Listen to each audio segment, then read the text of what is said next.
Hey, my name's David, and I serve many roles in ministry and work. Right now, currently, my primary role, of course, is husband. I'm a father. I have 6 children. Um, my wife and I have adopted, and that's usually a lot of the conversations we have with people in ministry. We have an adoption and foster care ministry. But another role that I serve in is I'm a hospice chaplain full time. And excuse me. This video is not planned. I don't have a special microphone or any kind of lenses.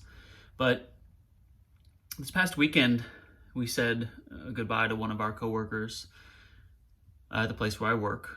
It was unexpected, kind of sudden. I think I'm in a lot of shock right now. I think the staff is in a lot of shock right now. And we say goodbye to a lot of people, a lot of our patients. And, in the hospice world, we say goodbye and we expect to say goodbye. The qualifications for a hospice patient is that they would have a terminal diagnosis. I don't know if that came out right. They have a terminal diagnosis of 6 months or less expected life. So they can live longer than that. It can be shorter, but it needs to be that or less. So, we expect those to come. And of course, we say goodbye to our family members and our friends, that we all one day, 100% of us will face death. And so I'm dipping into my dad hat and my family hat a little bit, in that I want to read this book. We get a lot of recommendations from friends and family. Hey, you should read this book. Even chaplains, especially chaplains. We tend to toss, with our pastor friends and chaplains alike, we toss books around and say, hey, you should really look into this book. And this book is a children's book, but I feel like it's one of the most important books that I've purchased in the past couple of years. And it's called Goodbye to Goodbyes, and it's by Lauren Chandler and Catalina Echeverry. I think that's how you say your last name. I'm sorry, Catalina, if I've mispronounced that. But when I saw that this book was coming out, I really wanted to purchase it, and I wanted to read it on a video, and I'm going to upload this and share it. Feel free to share it with your friends as well. I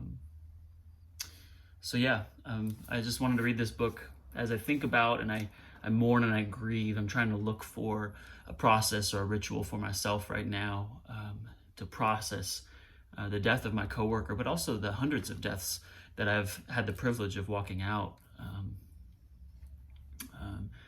as well as foster care and adoption, saying goodbye and experiencing the grief and the pain of saying goodbye to the children that we've taken into our home, and helping other people through that grief and process is incredibly hard. It's impossible. It really is impossible for us to do on our own strength. And so books like this, I think, are very helpful. This one is about death, but I think grief, we know, comes in many forms. So I'll go ahead and read this. It's a lengthy book, so prepare yourself. But I think it's worth the time. Goodbye to Goodbyes by Lauren Chandler and Catalina Echeverry.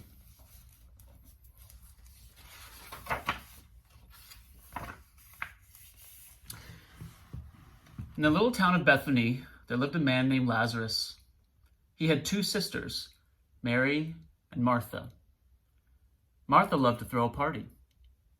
Mary loved to sit and listen. Lazarus loved his 2 sisters, and they were all friends with a man named Jesus. But one day, Lazarus got sick. He went to bed sick, and he woke up sick. Martha and Mary looked after him, but Lazarus got worse and worse. I know, said Martha. I will tell our friend Jesus. He can help. Martha thought about all Jesus had done. He made the blind people see. He made the deaf people hear. He made people who had been sick walk, jump, run, and leap for joy. He could make Lazarus well.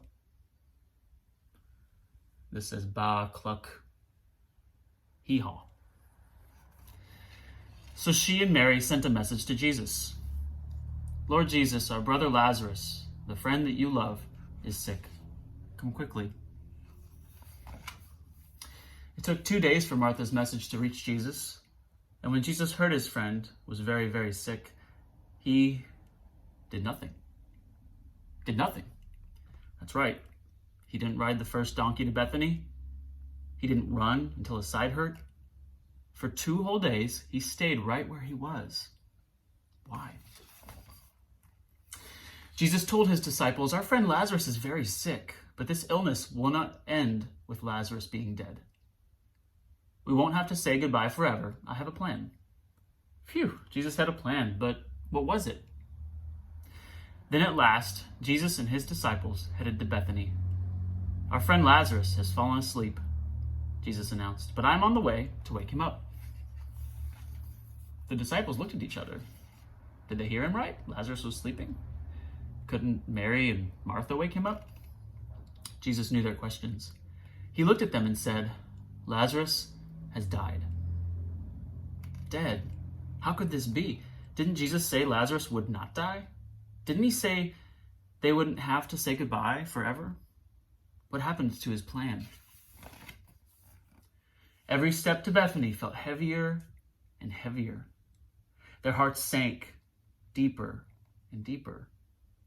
They were sad their friend had died. They didn't even get to say goodbye. 4 days after Lazarus had died, Jesus and his disciples finally arrived. Martha came running to meet them. Her face was sad. Her eyes were red. "Lord," she gasped, "if only you had been here, Lazarus would not have died. But I know nothing is impossible with you, even after someone's died, and we've said our forever goodbyes." "You're right, Martha," Jesus said. "There is a day coming when we will say goodbye to saying goodbyes forever." Do you believe that? Martha nodded. "Yes, I believe in you, Jesus. I know you are the Son of God, and I know you will always do what you promise. You will end all our goodbyes forever." Martha went and fetched Mary. Mary was so sad. The brother she loved was gone. She would never hug him again. She would never eat with him again. She would never see his face again. Jesus saw her tears, and then it happened. His heart broke. He knew what he was about to do. He knew Lazarus' goodbye wasn't forever, but his heart broke for his friends.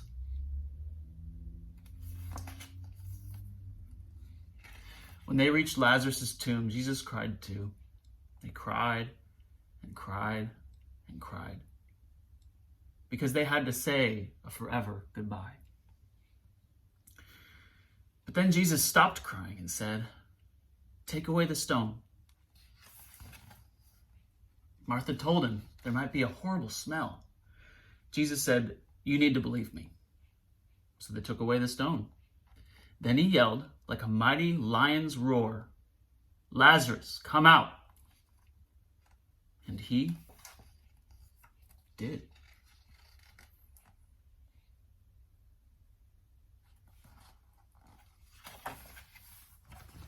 Jesus kept his word.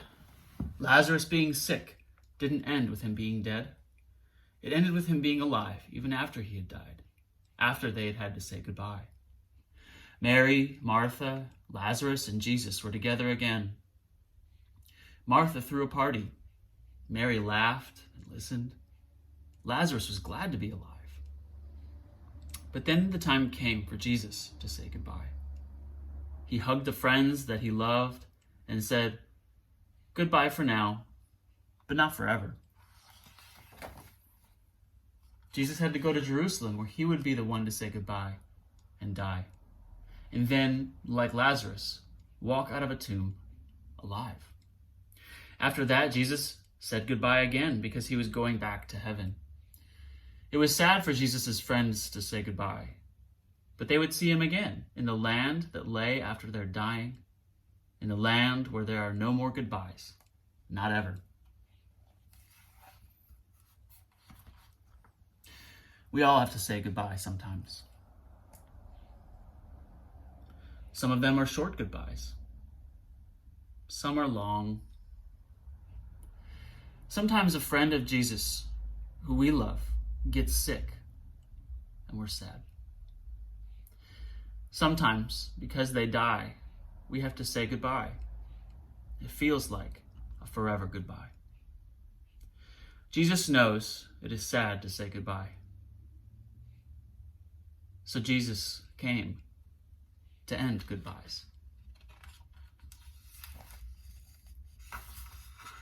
And one day, Jesus and all his friends will say goodbye to goodbyes forever.